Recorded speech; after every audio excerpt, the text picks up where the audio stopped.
Seguimos con más información. El Tribunal Supremo Electoral de Honduras anunció que la ventaja del candidato oficialista Juan Orlando Hernández es irreversible, cuando alcanza el 67.75% del escrutinio de los votos, lo cual puede convertirlo en el nuevo presidente de aquel país.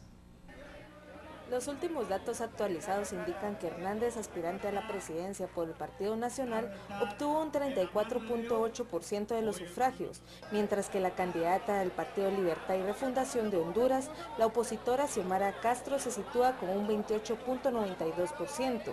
La victoria de Hernández garantizaría la continuidad de la derecha en el poder, así como de las políticas económicas iniciadas por el presidente saliente Porfirio Lobo.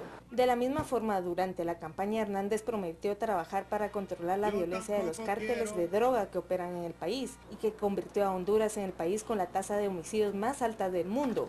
Unas horas antes, el expresidente de Honduras, Manuel Zelaya, representante del Partido Libertad y Refundación de Honduras, pedía al oficialista Partido Nacional que demuestre urna por urna que su candidato es el vencedor de las elecciones. Zelaya afirmó que hasta que no se demuestre lo contrario, la vencedora es Castro. El expresidente y expulsado del poder en junio del 2009 por un golpe de Estado, dijo que su grupo no se rendirá, ya que cuenta con datos propios que atribuyen la victoria a la candidata de Libre. La autoridad electoral de los comicios registraron una participación del 61% superior al 49% de las elecciones del 2009. El domingo los hondureños acudieron a las urnas para elegir un nuevo presidente, renovar las 128 bancas del Parlamento y los 298 gobiernos municipales. Por una Guatemala en paz, Fátima Muñoz. La Organización Mundial de la Salud, OMS, puso en marcha una campaña de vacunación en Filipinas contra el sarampión y la poliomielitis, en áreas para impedir brotes de esas dos enfermedades entre los sobrevivientes del tifón Haiyan. En un reporte difundido, el organismo internacional agregó que además del combate a esos dos padecimientos, los departamentos de salud de Filipinas distribuyen píldoras de vitamina A para fortalecer el sistema inmunológico en los menores de 5 años, los más vulnerables a esas dolencias. Asimismo, indica que un gran número de niños sin vacunar corren el riesgo de infectarse, pues ahora viven en lugares poco saludables tras perder sus hogares a causa del ciclón.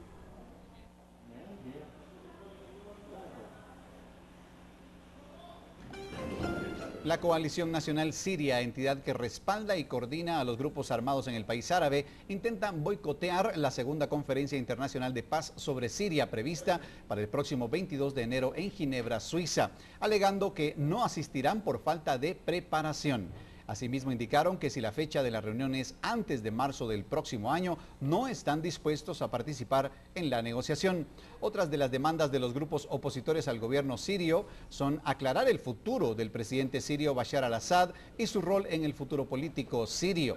En cambio, el gobierno sirio ha mostrado su buena voluntad en reiteradas ocasiones, expresando su disposición para asistir a este foro sin condiciones previas, con el objetivo de ayudar a poner fin a la crisis que azota el país desde marzo de 2011.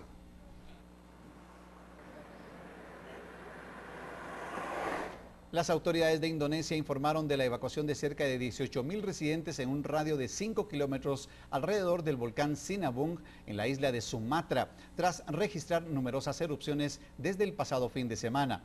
El Consejo Nacional para Gestión de Desastres indonesio indicó en su último informe que 5.304 familias de 17 poblaciones fueron trasladados a los 31 centros de evacuación establecidos por el gobierno.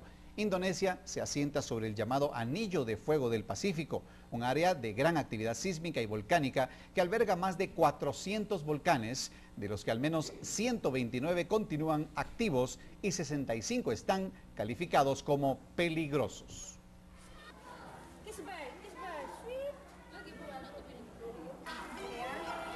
El Papa Francisco presentó el documento Exhortación Apostólica, en la que hace un llamado por reformas dentro de la Iglesia, en donde se plantea priorizar la cercanía con la gente. Bergoglio entregó el documento el pasado domingo a 35 feligreses en la misa en la Plaza de San Pedro, con la que se clausuró el Año de la Fe instituido por la Iglesia Católica. El pontífice habló de la importancia de no volverse obsesivo con algunos procedimientos y protocolos. Este sería su primer documento papal oficial que cuenta con una extensión de 85 páginas. Benedicat vos omnipotens Deus. Una explosión en la zona de Sumerie, en Damasco, dejó al menos 15 muertos y varios heridos. Los medios de Damasco indicaron que la detonación se trata de un acto terrorista. Por su parte, el Observatorio para los Derechos Humanos confirma la cifra e indicaron que entre los fallecidos, 9 eran civiles y 6 soldados gubernamentales. El Ministerio de Sanidad sirio informó que horas antes del atentado en una localidad de Deir, Atille, al menos 12 trabajadores murieron en un ataque perpetrado por supuestos terroristas. Por el momento, nadie se ha atribuido el atentado.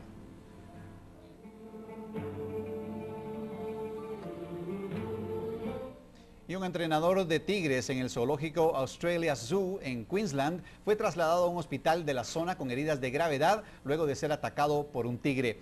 El entrenador fue mordido en el cuello y sufrió 2 heridas profundas. Por su parte, el director del zoológico indicó que los tigres habían salido a jugar en el momento del ataque. Asimismo informó que el animal fue controlado por otros trabajadores del zoológico. Por su parte, el portavoz del hospital indicó que el entrenador fue tratado antes de ser trasladado al hospital y que por el momento se encuentra grave pero estable. Australia Zoo es propiedad de Terry Irving, la viuda del cazador de cocodrilos Steve Irving, quien murió también trágicamente.